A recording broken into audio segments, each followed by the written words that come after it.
Hello, let's get back to lucid dreams, threads of eternity. Wow, poor Lira, trapped just for the fact she fell in love with a human. Today, Will has a dream on how to protect Lira, but it will take a wish.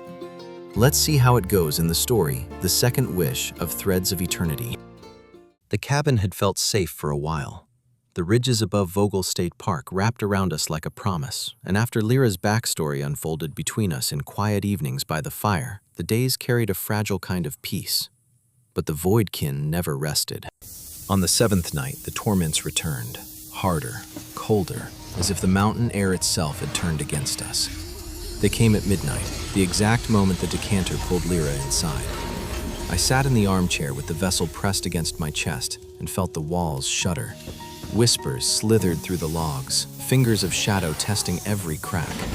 Scarlet reared up on the rug, hissing in that deep protective rattle only she could make. I talked Lira through it the way I always did. Low, steady. Telling her about the garden we would plant come spring, about the way the first light would paint the ridges at dawn. I called upon the Lord for Lira's protection in His strength, not my own. My voice and the most powerful name echoing off the walls held them off until somewhere impossible a rooster crowed and the dark retreated. Night after night, it was the same. I never slept more than an hour or two.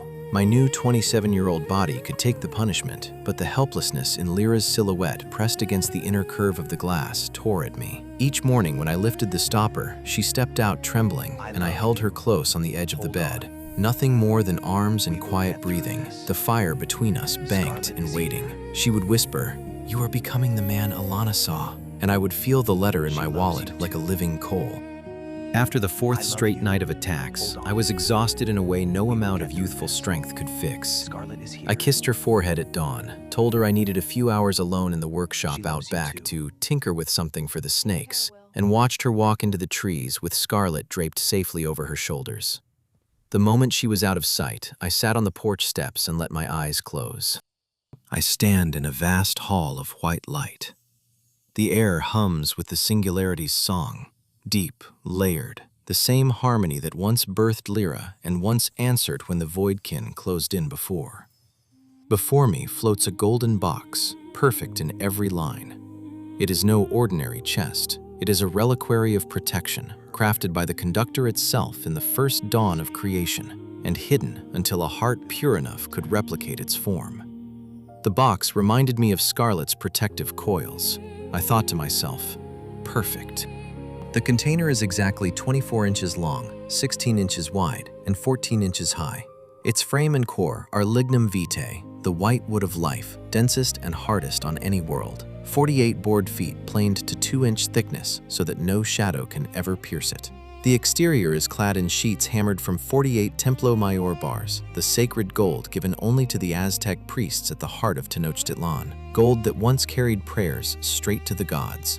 Inlaid into the gold in perfect symmetry are 48 gemstones, 12 flawless 7-carat diamonds, 12 sapphires of the same weight, 12 rubies, 12 emeralds, each stone placed at the intersection of 3 invisible cords that run through the box like living veins. The lid seals with a mechanism of the same gold and wood, turning on bearings of Lignum Vitae so smooth they will never wear. Inside, a cradle shaped exactly to the decanter's dimensions, lined with the same sacred gold. When the decanter rests within and the lid is closed, the 3 chords, Alana's vision, my love, Lira's ancient light, become unbreakable. The Voidkin will have no purchase. Lira will sleep in perfect rest, untouched by torment, until the day she is freed. The box pulses once, showing me every joint, every inlay angle, every precise measurement. Then it fades, leaving the knowledge burned into my mind like a blueprint written in starlight. I woke with the vision ringing inside me. Protection. Real, lasting protection. Lira's safety. Nothing else mattered. But I could not tell her. Not yet. If the Voidkin sensed what I planned, they would strike before the box was finished. The wish itself would look like greed, wealth beyond anything a man could need. I knew how it would land in her ancient empathic heart. I almost smelled the mistrust already forming, sharp and metallic like ozone before lightning. That same afternoon, I took the decanter to the workshop, closed the door, and spoke the second wish alone.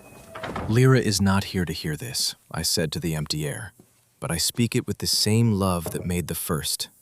I wish for the exact materials needed to build the protective box I have been shown.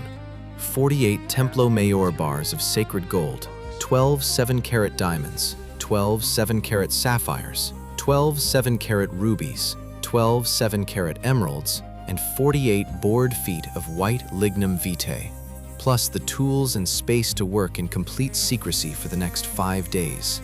Let them appear here, ready for use, and let no one, not even Lira, know their purpose until the work is done. Power rolled through the workshop like silent thunder. The materials materialized in neat stacks and bundles, gold bars gleaming with an inner fire that looked almost alive, gems sparkling like captured stars, the white Lignum Vitae planks heavy and fragrant, denser than iron. Tools of perfect balance appeared beside them. I locked the door and began. The work was brutal. Every joint had to be precise to 1/1000th of an inch. The Lignum Vitae fought me like a living bone. I had to soak it, plane it, let it rest, then plane again. The gold required hammering so thin it was almost translucent, then inlaying the gems in the exact 3-chord pattern the vision had shown. I worked through the nights while Lira slept in the cabin, trusting me. During the daylight hours when she was awake, I made excuses. Long walks, checking trails, anything to keep her away from the workshop. At the hardest moments, when my hands cramped and doubt whispered that this was just another form of greed, I would lay my palm on the half-finished box and speak softly into the quiet. Lord, conductor of all things, you heard me once when the void kin pressed close. You dispatched them with your light and song. Strengthen these hands now. Let this box become the shield my heart cannot yet be. For Lira, for the 3 chords Alana saw so clearly. The air would warm just a little, as if the great harmony itself leaned in, and still I kept working. The forest noticed. On the second day, a young doe stepped from the trees and stood 10 feet from the workshop door while I carried planks inside. She did not bolt. She watched me with calm, dark eyes, as if approving. By afternoon, 3 more deer had joined her. Owls perched on the roof at dusk, silent and unafraid. A red fox curled on the porch steps one morning, tail over nose, and did not move when I passed. Even a black bear lumbered up the ridge on the 4th day, paused, and gave me a slow, deliberate nod before vanishing back into the laurel. They came for me, not for food, not for curiosity, for support. I felt it in my chest, the same growing empathy Alana had written about. The animals sensed the protector I was becoming. Lira noticed too. She would stand on the porch in the evenings, watching the small gathering of wild creatures that now ringed the cabin like a living shield. Her eyes would flick to me, then to the workshop door I kept locked, and I could almost smell the first sharp thread of mistrust, ozone, and old fear. She said nothing, but I felt her ancient heart flinch. Greed had betrayed her so many times across the centuries. I hated every second of the secrecy, but I kept working.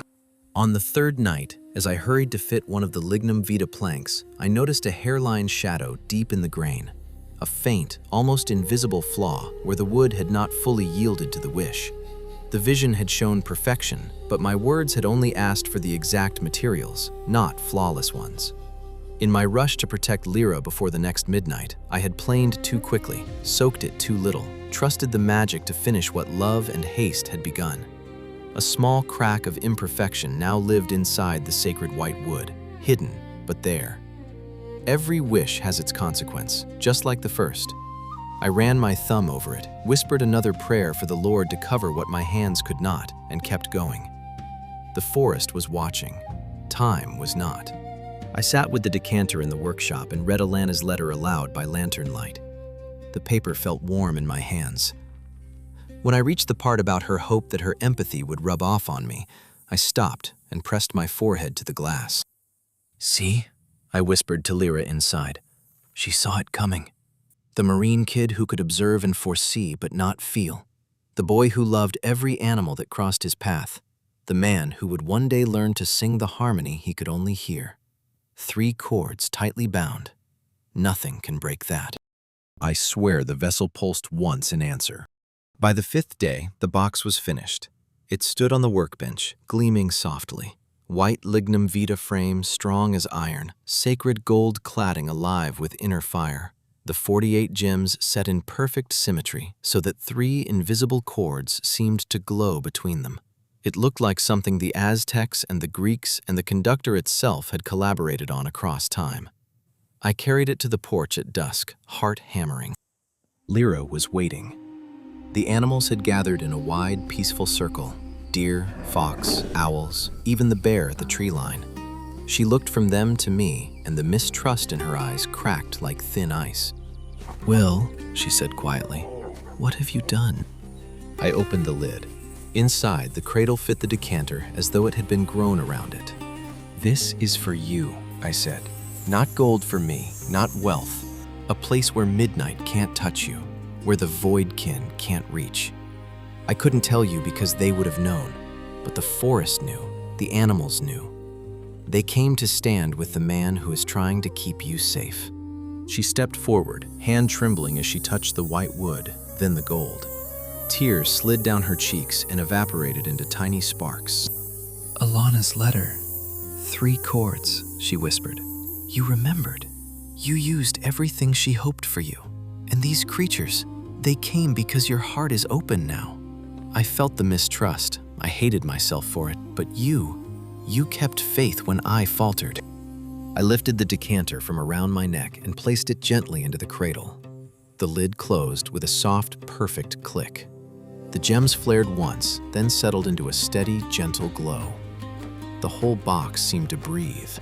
That night, for the first time in weeks, Lira did not tremble when midnight came. She simply smiled at me through the glass as the vessel settled into its new home, and then she slept, deep, peaceful, untouched. The shadows tested the cabin and found nothing to claw at. They raged and retreated. For 3 full weeks, we lived in something close to heaven. Daylight belonged to us. Hikes with Scarlet, garden work, quiet evenings on the porch surrounded by the wild ones who still visited every dusk like guardians. Lira's laughter came easier. She would trace the 3-chord pattern on the box and murmur, "Alana would be so proud of the man you are becoming." I felt the letter's power every time, steadying me. Then, on the 22nd night, the box gave a single, tiny shiver. Lira's eyes opened inside the glass, wide with sudden alarm. "They found a weakness," she whispered through the wood and gold. "Not the box itself. Something smaller. Something they can slip through like smoke." Outside, the forest went dead quiet. The animals lifted their heads, ears pricked. Somewhere far down the ridge, a shadow moved that was not made of moonlight. The protection had bought us time, but time, it seemed, was already running out. It does seem that the second wish could have gone better. In our next episode, Will is going to burn his 3rd wish to try and save Lira. This last wish changes everything.